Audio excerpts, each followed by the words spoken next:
Hola, un gusto en saludarlos a todos. Mi nombre es Milton Jiménez, soy académico de la Universidad Austral de Chile.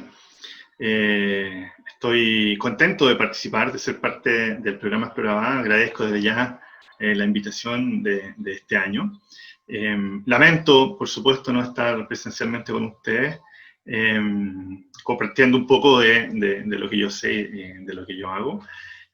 Pero bueno, la situación así lo exige, por lo tanto, en esta ocasión desde Valdivia les voy a contar un poquito lo que hago. ¿Ya? Yo soy biólogo, eh, soy investigador de la universidad y me dedico básicamente al estudio del cambio climático y su efecto sobre los sistemas naturales, principalmente el bosque. Y bueno, de eso vamos a conversar hoy día. Así que les voy a compartir mi pantalla para mostrarles la presentación. Perfecto.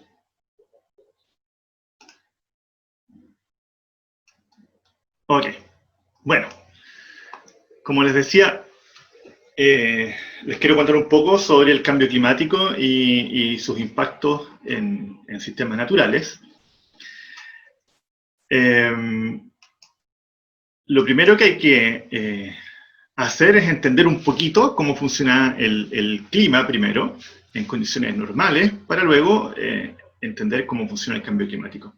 Lo primero es que el clima es súper variable, el clima no es estable como nosotros necesariamente o en general asumimos. Si nosotros evaluamos en el tiempo la intensidad de los distintos eventos climáticos, este ejemplo podría ser lluvia, podría ser temperatura, lo que vemos es que a lo largo de los años podemos tener eventos máximos y eventos mínimos, y que ningún año es idéntico al anterior. ¿Sí? El clima va variando año a año. Sin embargo, esta variación, donde identificamos eventos máximos e identificamos eventos mínimos, esta variación en general tiene un valor promedio, dentro de este rango de valores máximos y mínimos. Y por lo tanto, ese valor medio histórico es el que nosotros consideramos el valor medio normal para una variable climática. ¿Sí? La precipitación media anual de un lugar, la temperatura media de un determinado sitio en el territorio. ¿Ya? Ok, entonces lo primero es que el clima es variable, naturalmente variable, no es estable, sin embargo hay una tendencia general sobre estos patrones climáticos. Pero cuando hablamos de cambio climático, en realidad de lo que estamos hablando es de cambios en estos patrones y tendencias generales. ¿Ya? En el largo plazo lo que uno ve es que un evento climático o una variable climática, como podría ser la precipitación en este ejemplo, es distinta en términos de intensidad año a año, ¿cierto? Teníamos años con eventos máximos y años con eventos mínimos. Sin embargo, el cambio climático lo que está generando es que este patrón se modifique y los eventos mínimos de precipitación en este ejemplo empiezan a ser cada vez más intensos y cada vez más frecuentes. Por lo tanto, esta línea histórica, este valor medio histórico, este patrón de precipitaciones histórico al cual estábamos acostumbrados, en realidad se quiebra y hoy tenemos una tendencia a la disminución de las precipitaciones, comandada por estos eventos máximos o estos eventos de gran intensidad de sequía, ¿sí? Que básicamente lo que hacen es, en el largo tiempo, reducir el valor promedio de las precipitaciones. Ok. Bueno, eso con respecto a las precipitaciones, pero una de las variables más importantes, ya lo vamos a ver, es la temperatura. Y hay evidencia muy clara, muy contundente, que muestra cómo la temperatura promedio de la Tierra ha cambiado en los últimos años. Vamos a darle play a este video. Y lo que ustedes están viendo ahora es una animación que parte a fines de 1800, y que muestra los valores promedios de la temperatura de la Tierra en distintos sitios. En colores blancos, aquí a la izquierda arriba pueden ver la escala, en color blanco pueden ver el valor promedio de ese lugar, en color azul temperaturas bajo ese promedio, y en colores rojo y amarillo, o naranjo y amarillo, temperaturas sobre el promedio. Y lo que vemos es que ya a la altura del 2017, las temperaturas promedio de la Tierra han aumentado prácticamente a lo ancho de todo el planeta, ¿sí? De manera muy, muy importante y significativa, con valores que alcanzan casi los 2 grados de temperatura respecto al promedio histórico. Por lo tanto, efectivamente, la Tierra se está calentando. Hay un cambio importante en las temperaturas medias del territorio y la temperatura del planeta en general. La pregunta entonces es, ¿por qué se está calentando la Tierra? ¿Qué es lo que sucede que genera este fenómeno del cambio climático? Hay varias hipótesis y muchas veces los disidentes respecto al cambio climático han presentado distintas propuestas que ya vamos a ver que no tienen relación con lo que observamos. En la figura lo que ven, esta línea que está aumentando, es el aumento, valga la redundancia, de la temperatura de la Tierra, ¿sí? Eso es lo que observamos. La Tierra aumenta de temperatura.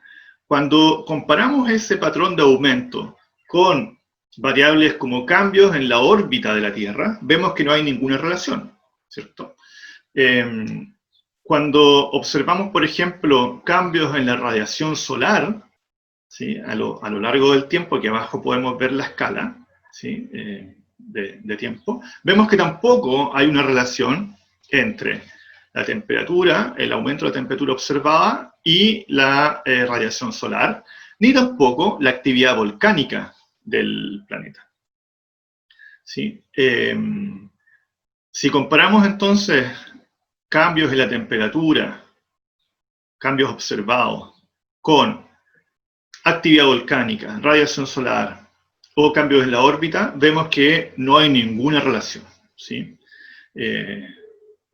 Si tomamos todos estos factores naturales como un conjunto, tampoco hay ninguna relación, ¿ya? Veamos qué pasa si comparamos este aumento de temperatura con otros fenómenos producidos por el hombre, como por ejemplo el cambio de uso de suelo.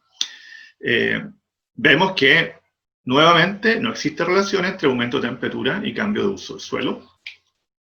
Tampoco hay relación entre cambios en la temperatura de la Tierra y la producción de ozono, por ejemplo, ozono como gas.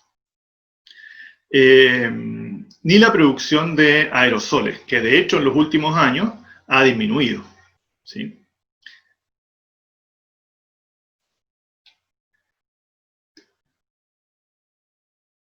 Cuando comparamos entonces el aumento de la temperatura de la Tierra con el aumento de la producción de gases de invernadero, vemos que existe una correlación muy, muy, muy clara, algo que es completamente distinto a lo que veíamos en los otros casos. No hay relación ni con el cambio de uso del suelo, ni con la producción de ozono, ni con los aerosoles, pero sí hay una correlación muy directa con el aumento de los gases de invernadero. Por lo tanto, de alguna manera, por decirlo de una forma simple, la variable clave aquí está ya identificada, y es el aumento de los gases de invernadero. Ellos son los que están dirigiendo el cambio climático global, particularmente el aumento de la temperatura. Si nosotros, bueno, los gases invernaderos son varios, ¿sí? Incluso el vapor de agua funciona como gas de invernadero. Pero el principal factor que genera el calentamiento global es el aumento del CO2 atmosférico, producto principalmente de la combustión de combustibles fósiles. Entonces, si nosotros miramos en el tiempo, desde hace 400.000 años atrás a la actualidad, lo que vemos es que el dióxido de carbono disuelto en la atmósfera históricamente ha cambiado. Hay momentos en que disminuye, hay momentos en que aumenta, Y esto es relativamente cíclico, ¿sí? Cada más o menos 50.000 a 70.000 años vemos aumentos importantes o disminuciones importantes del CO2 en la atmósfera, ¿ya?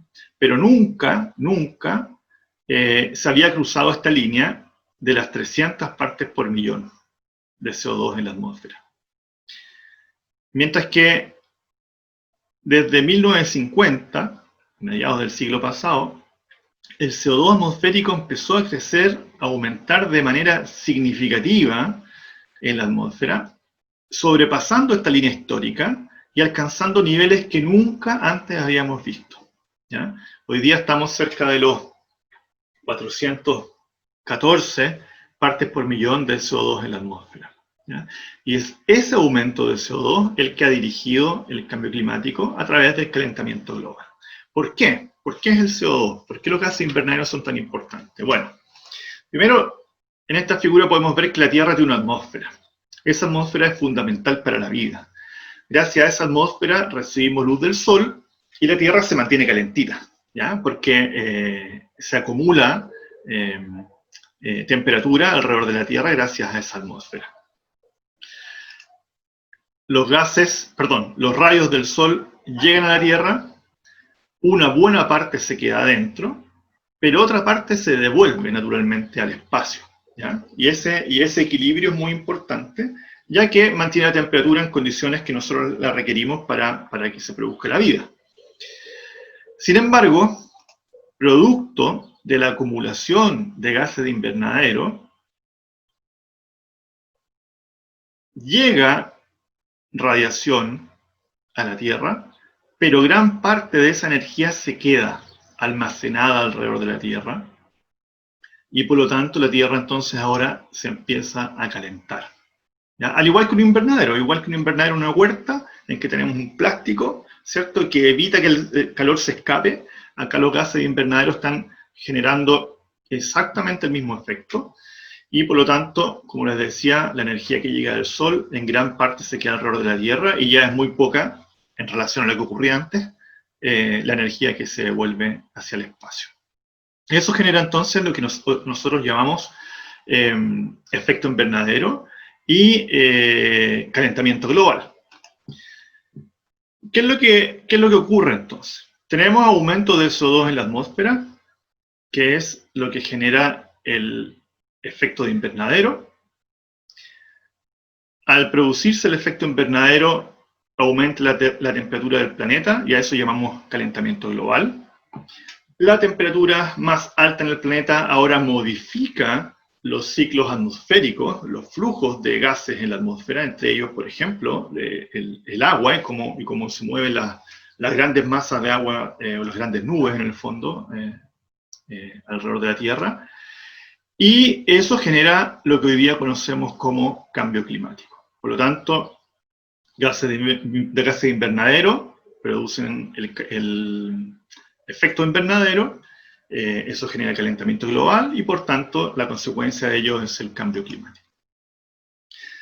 Bueno, ¿qué tan importante es o cuánta temperatura podemos soportar alrededor de la Tierra en términos de aumento? En el Acuerdo de París, en el reciente Acuerdo de París, los científicos han acordado que no deberíamos pasar más allá de 2 grados Celsius el aumento de temperatura respecto a la temperatura promedio histórica. Si bien lo ideal es no pasar de 1.5, se supone que pasando de 2 grados ya la crisis sería dramática, ¿ya? Pero alguien podría decir, bueno, pero 2 grados Celsius no es nada, es muy poco. Si en el verano estoy a 25 grados en la playa, bueno, que esté a 27 grados no va a pasar nada, y no le va a pasar nada a las plantas y a los animales. Y claro, pero esto es la temperatura promedio de la Tierra. Y como vamos a ver en la figura, pequeños cambios en valores promedio significan grandes cambios o grandes efectos en los valores extremos, ¿ya? Por lo tanto, cuando hablamos de 1.5 o 2 grados de aumento de temperatura promedio, estamos hablando al mismo tiempo de que los eventos extremos y los efectos extremos son muy, muy, muy importantes, ¿ya?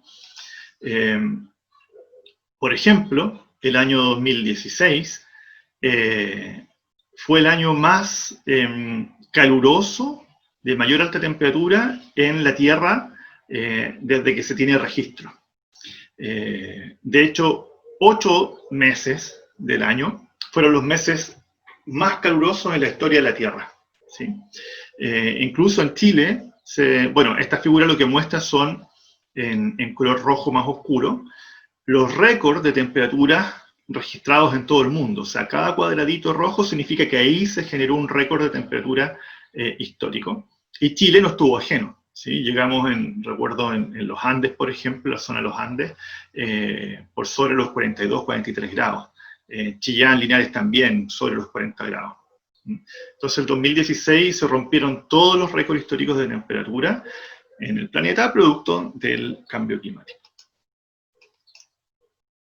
Bueno, ¿nos debe preocupar las consecuencias del cambio climático? Por supuesto que sí. Puede que hoy día no sean tan evidentes, pese a que están ocurriendo muchas cosas, ya lo vamos a ver, pero sin duda nos tiene que preocupar.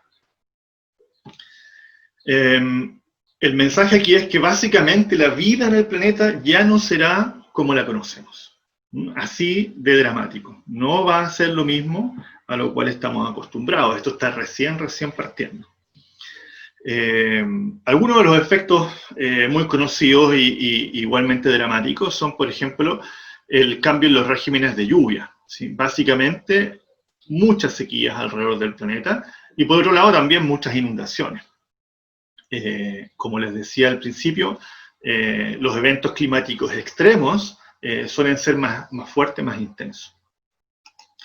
El derretimiento de los hielos también es un efecto muy, muy conocido, y aquí vamos a ver en esta figura cómo la Antártida, desde el año 2000 en adelante, ha estado perdiendo masa de hielo año a año, llegando a perder 125 gigatoneladas cada año. En color rojo, naranjo, muestra las zonas donde más hielo se ha perdido y donde más ha adelgazado la capa de hielo antártico. Bueno, esto genera distintos fenómenos, incluso impactos culturales muy importantes. Lo que muestra aquí la fotografía es una actividad muy común de los esquimales en el hemisferio norte. Ellos en general culturalmente se reunían distintos clanes y cazaban mamíferos marinos para alimentarse, ¿sí? Durante todo el año, siguiendo las rutas migratorias de los mamíferos marinos.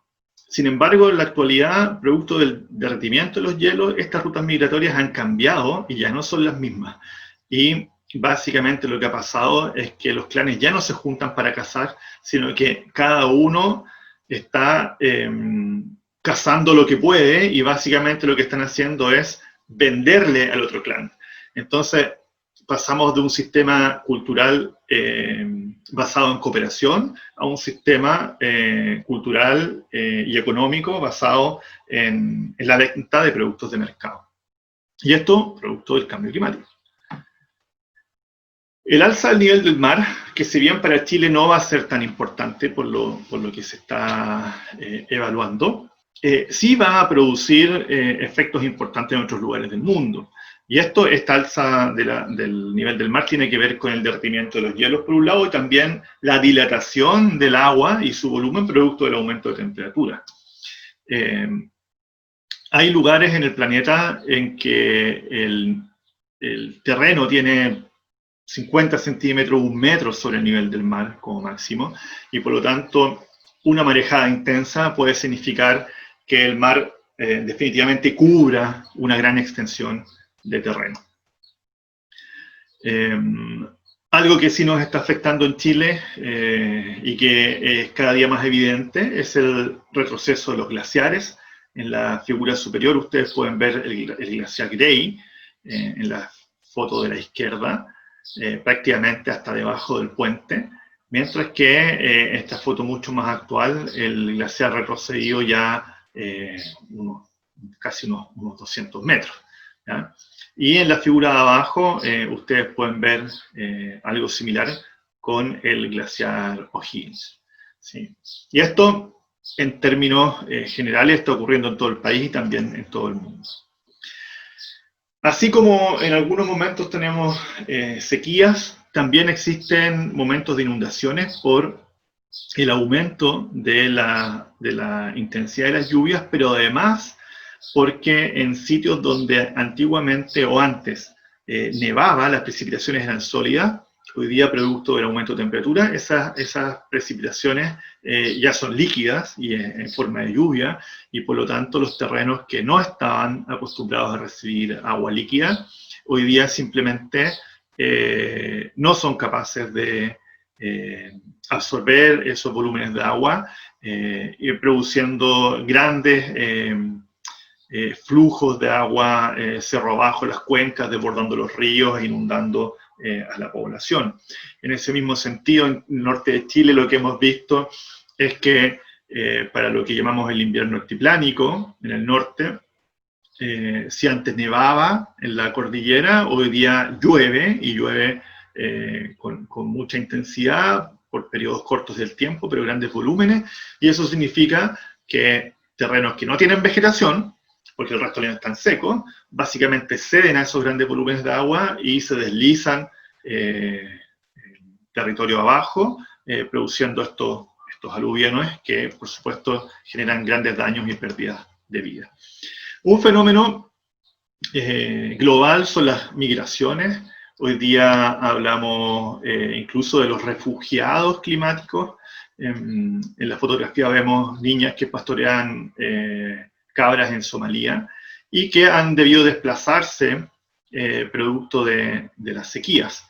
¿Sí? Y esto, como les digo, está ocurriendo en todo el mundo. Incluso en Chile ya hay un reporte o varios reportes de migraciones significativas de población.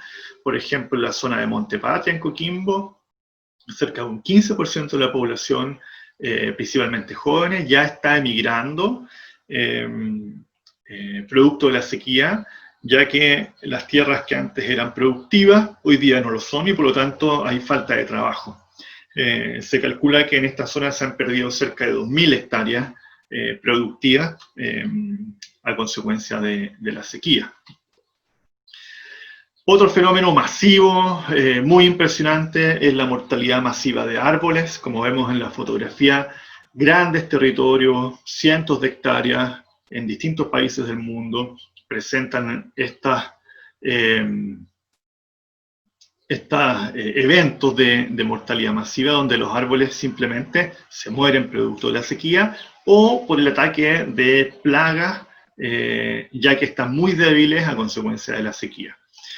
Solamente para mostrar una cifra, en California, en Estados Unidos, se calcula o se calculó cerca de 36 millones de árboles muertos entre el año 2016 y el año 2017 producto de la sequía. Y contando desde el año 2010 al 2017, se estima 102 millones de árboles muertos distribuidos en alrededor de 3 millones de hectáreas. Por lo tanto, el impacto ecológico, ambiental, es enorme cuando ocurren estos fenómenos de mortalidad masiva. Solo para que se hagan una idea de que esto es mucho más frecuente de lo que uno habitualmente conoce. En este video recopila imágenes de bosques muertos o árboles muertos en los bosques de distintos lugares del mundo, producto de la sequía a consecuencia del cambio climático. Esto es en Estados Unidos, en Suiza, en España.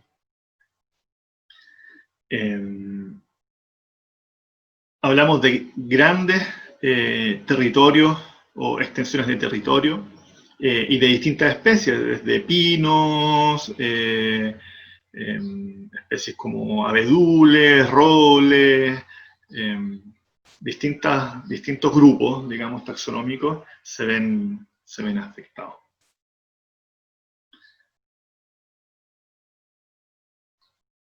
Bueno, y no solo es importante por la pérdida de biodiversidad en sí misma, sino que además sabemos que los bosques son grandes sumideros de carbono. Los bosques capturan mucho CO2 de la atmósfera, ayudando a reducir el cambio climático. Sin embargo, los bosques muertos generan todo lo contrario. El carbono que está almacenado en la biomasa ahora se devuelve a la atmósfera, aumentando incluso la emisión de gases de invernadero, que por supuesto es algo que no nos favorece.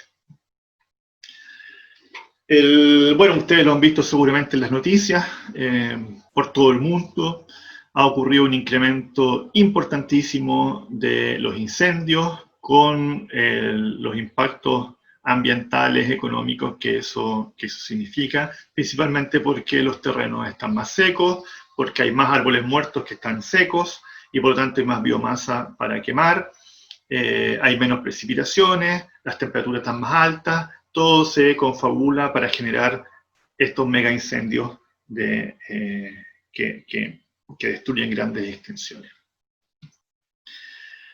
Sin duda, una consecuencia muy, muy importante y crítica para la vida de las personas es el desabastecimiento de agua, algo que es muy generalizado en el mundo. Ya sabemos que en Chile también está ocurriendo.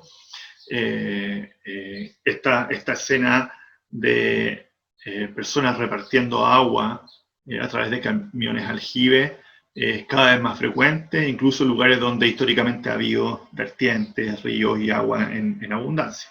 ¿Sí? Esto es crítico y por supuesto genera también las migraciones o los refugiados climáticos. En Chile, por supuesto, sí, en el país están ocurriendo varios de estos fenómenos. Como les decía al principio, a lo mejor no son tan evidentes, pero sí están siendo cada vez más frecuentes y van a ser además cada vez más importantes. Dentro de estos fenómenos, probablemente la sequía es el driver o el conductor de los mayores impactos sobre el territorio. Si nosotros miramos los modelos climáticos para el mundo, en la escala que está aquí a la derecha, lo que vemos es que en color amarillo representa la reducción o la intensidad de la reducción de precipitaciones. Y este amarillo café más oscuro está entre un 20 y un 30% menos de lluvia pronosticado para fines del siglo XXI. Y como vemos, Chile es uno de los sitios que mayor impacto del cambio climático a través de la reducción de lluvias va a sufrir, y está sufriendo sin duda hoy en día. El modelo dice que básicamente esto se va a intensificar y va a ser cada vez más complejo. Algunos observaciones de referencia o algunos modelos de referencia para Chile. Por supuesto, la zona central y la zona norte va a ser mucho más importante el efecto de la reducción de lluvias y aumento de temperatura.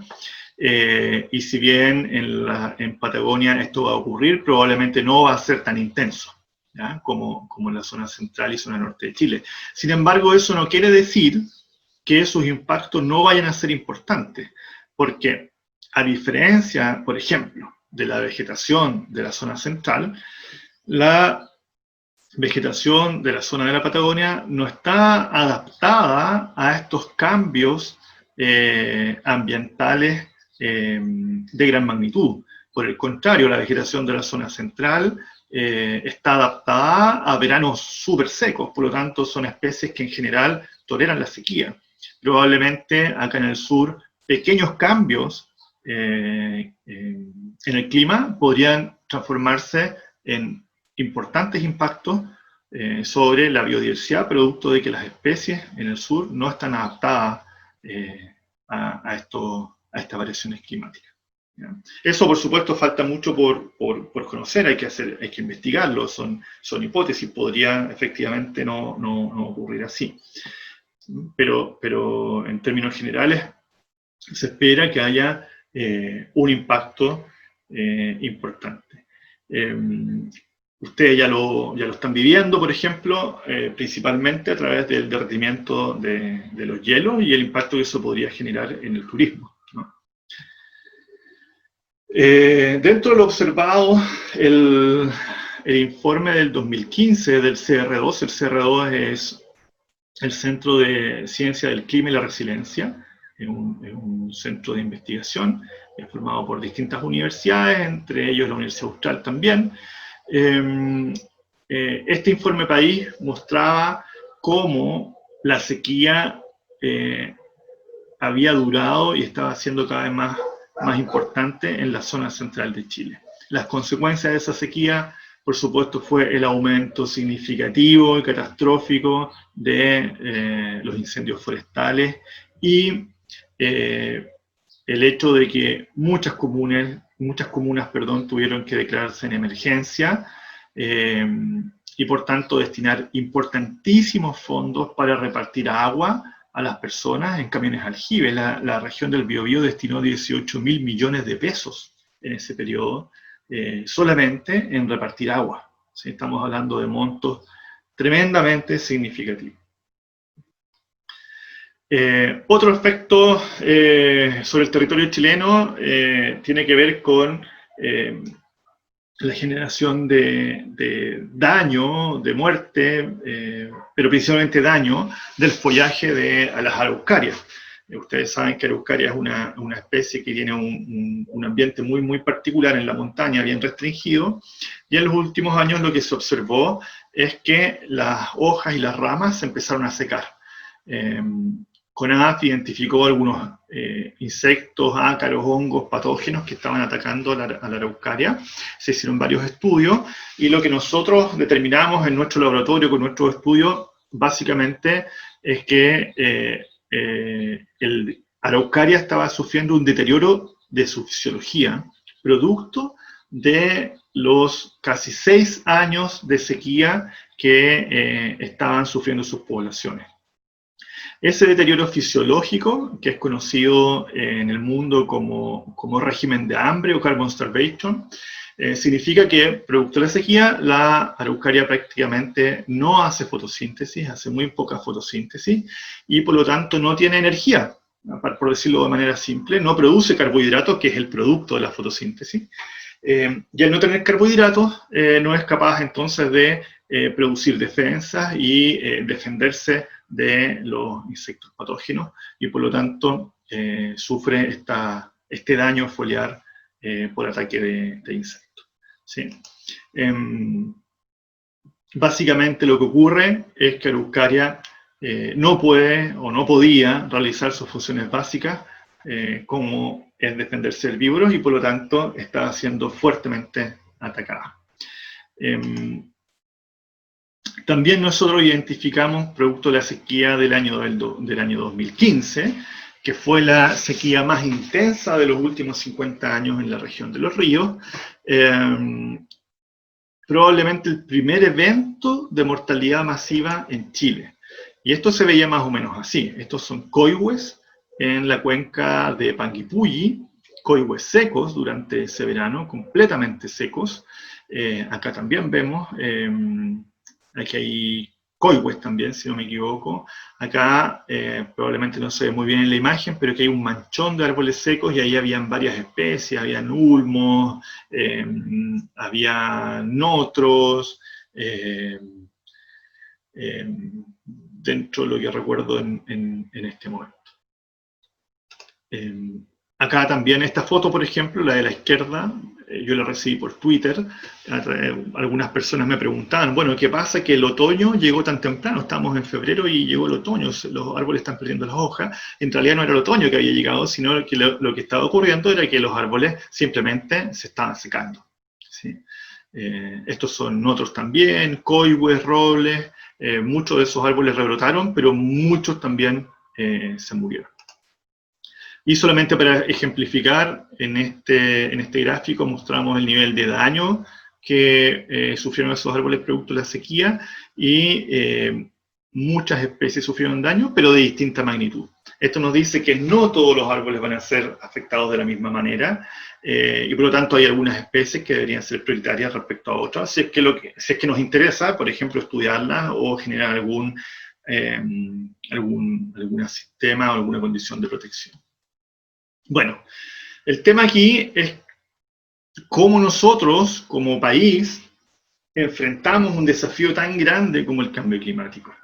Hay dos líneas, ¿sí?, de acción. La primera es la adaptación, y eso tiene que ver con acciones. Acciones que nosotros, como ciudadanos o como Estado, como país, generamos para hacer frente a los efectos del cambio climático, ¿ya? Y por otro lado hay acciones que llamamos acciones de mitigación, y esas acciones lo que buscan en realidad es disminuir, retrasar o revertir el cambio climático. Son acciones dirigidas a disminuir la magnitud o la intensidad del cambio climático. Entonces, Chile tiene un plan de acción nacional de cambio climático, eso ustedes lo pueden buscar en la web, está disponible en la página del Gobierno de Chile, y ese plan de acción dice que, por ejemplo, respecto a la sequía, que es uno de los principales elementos perturbadores, Chile construiría principalmente infraestructura relacionada con embalses para acumular agua y con eso abastecer, por ejemplo, a la agricultura y a las personas, y canales de riego. Ese es como el foco, la generación de infraestructura. Pero en términos de mitigación, el Plan de Acción Nacional de Cambio Climático propone a la reforestación del territorio como el principal o la principal acción de mitigación para reducir el CO2 de la atmósfera y, por lo tanto, intentar disminuir la intensidad del cambio climático. Esto es algo que no se le ocurrió a Chile, digamos, esto es algo que concuerda la comunidad científica y los tomadores de decisiones de todo el mundo. A través de la reforestación sabemos que es el principal método para capturar el CO2 de la atmósfera y retenerlo en la biomasa de los árboles, y así entonces disminuir las concentraciones de CO2. Un ejemplo de que efectivamente los árboles son muy eficientes en realizar este proceso. En esta figura lo que vemos son los cambios estacionales de CO2 atmosférico, principalmente en el hemisferio norte, ¿ya? Marzo, que aquí es otoño, empezando el otoño, en realidad en el hemisferio norte estamos a finales de invierno, ¿ya? Y lo que vemos es que en azul las concentraciones de CO2 atmosférico es menor al promedio, mientras que en naranjo es mayor al promedio. Y fíjense que durante el invierno en el hemisferio norte hay mucho CO2 atmosférico, mucho CO2 en la atmósfera, pero cuando empezamos a acercarnos a la primavera, ese CO2 empieza a disminuir y empieza a acercarse a valores promedios. Incluso la atmósfera se empieza a colocar un poco azul. O sea, eso quiere decir que se reduce de manera significativa el CO2 atmosférico durante la primavera y el verano del hemisferio norte. Ahí podemos ver la comparación. En invierno, mucho CO2, mientras que en verano, poco CO2 en la atmósfera. Y este efecto se produce, y por eso hablamos de un cambio estacional, básicamente porque durante la primavera y el verano, los bosques del hemisferio norte que tienen grandes extensiones se activan y empiezan a realizar fotosíntesis para su crecimiento. Y a través de esa fotosíntesis entonces capturan el CO2 de la atmósfera y lo almacenan en la biomasa y lo retienen. Por lo tanto, las grandes extensiones de bosque del hemisferio norte son tremendamente importantes en capturar CO2, pudiendo influenciar incluso las concentraciones de CO2 a nivel o a escala de planeta completo, ¿ya? Entonces, efectivamente, los árboles son muy importantes.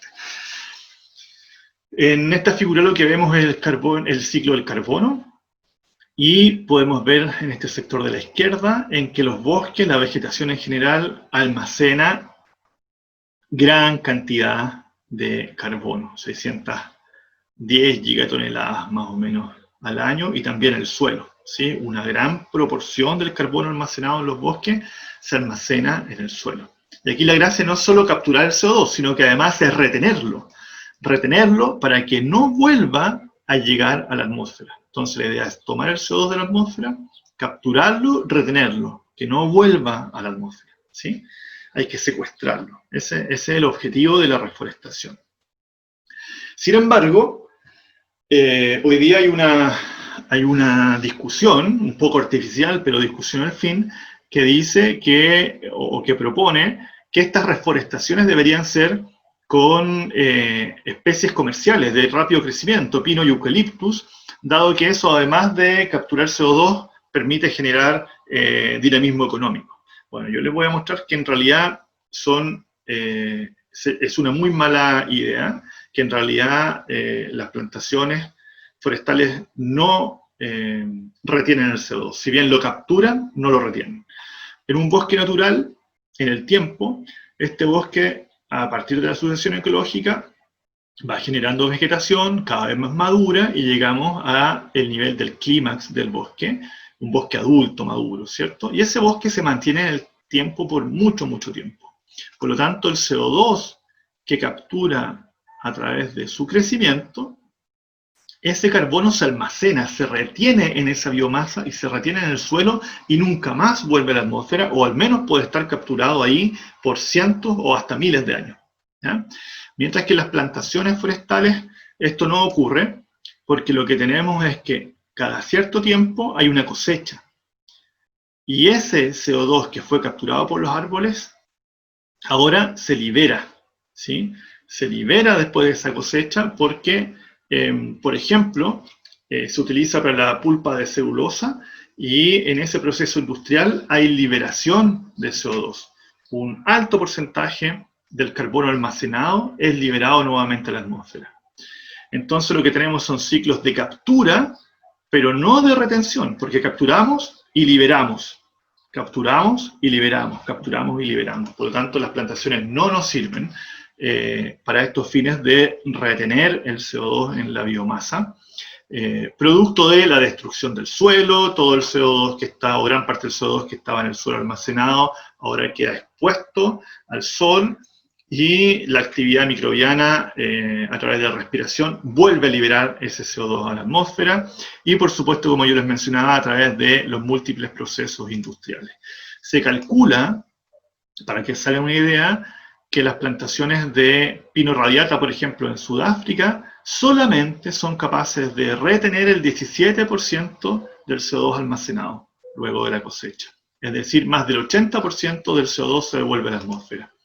En Chile, para la COP25, la Mesa de Biodiversidad también entregó un documento al gobierno que indica que el CO2 almacenado o capturado por las plantaciones sería liberado de nuevo a la atmósfera en un plazo de 1 a 4 años, producto del destino de esta madera. Por lo tanto, terminan siendo tremendamente ineficientes. Estudios globales, como este de Luis del año 2019, indica que los bosques naturales son 6 veces mejores que la agrosilvicultura y hasta 40 veces mejores que las plantaciones forestales para almacenar carbono. Por lo tanto, el llamado es que la reforestación sea realizada con especies nativas. Además, y esto lo voy a mencionar rápidamente, si bien la reforestación permite retener y capturar y retener el CO2, es un arma de doble filo porque además puede tener un impacto importante, puede ser positivo o negativo, sobre la disponibilidad de agua, ¿sí? Se sabe que las plantaciones forestales tienen un impacto significativo, importante, reduciendo y secando los esteros y reduciendo los caudales en las cuencas. Este estudio de Jackson del año 2005, ustedes pueden ver aquí, fíjense en esta figura, cada punto representa una cuenca. 0 es el valor de los caudales históricos y en el eje X tenemos la edad de las plantaciones. Eso quiere decir que a medida que las plantaciones forestales van creciendo, hay un efecto negativo de disminución de caudal en cada una de esas cuencas. Fíjense que es un patrón muy generalizado, prácticamente todas las cuencas están por debajo del valor histórico y solamente de estas 600 cuencas estudiadas, menos de 10 cuencas tuvieron valores positivos. ¿sí? Por lo tanto, y eso incluye algunas cuencas estudiadas en Chile. Por el contrario, este estudio de Lara del año 2009, colega nuestro en la Universidad Austral, demuestra que si nosotros aumentamos el porcentaje de bosque en las cuencas, cada punto representa una cuenca, ¿sí? Con distinto porcentaje de bosque, mientras más bosque nativo tenga esa cuenca, mayor es la escorrentía o la producción de agua a través de esa cuenca. Y por tanto, es posible decir que el caudal de una cuenca, de un estero, de un río, puede llegar a aumentar cerca de un 14% por cada 10% de bosque nativo que contiene esa cuenca. Entonces, eso de inmediato nos dice que si reforestamos con bosque nativo vamos a ser más eficientes no solo en capturar CO2, sino que también en cuidar el recurso hídrico.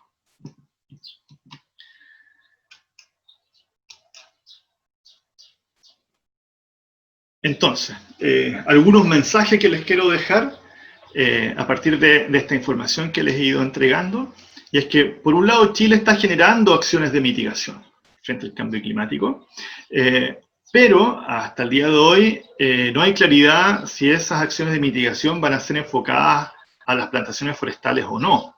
¿Ya? Se habla de la reforestación de 200.000 hectáreas, pero no sabemos si van a ser plantaciones forestales o bosque nativo. Y por tanto deberían, o la evidencia internacional nos dice que deberíamos enfocarnos en bosque nativo.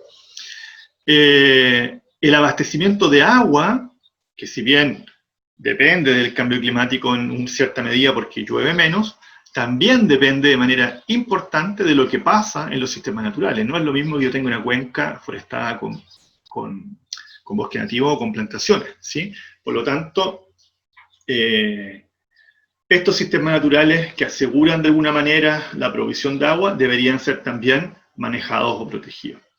Y por ello, en consecuencia, necesitamos planificación de el uso del territorio con una visión de cuenca, una visión integrada, para adaptarnos a los futuros escenarios de cambio climático. ¿Sí? Como les decía en un principio, ya el planeta no va a funcionar como ha funcionado históricamente y por lo tanto tenemos que anticiparnos y mirar el territorio en su conjunto para planificar cómo lo utilizamos y asegurar nuestra calidad de vida. Y con eso termino, con ese mensaje termino. No me queda nada más que agradecerles su atención, espero no se hayan aburrido y estoy disponible para contestar cualquier pregunta, ojalá que en la oportunidad que tengamos de reunirnos virtualmente, si tienen alguna consulta la podemos responder mientras hacemos la actividad práctica.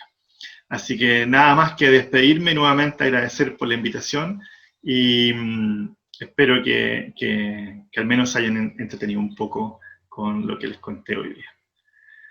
Que estén muy bien.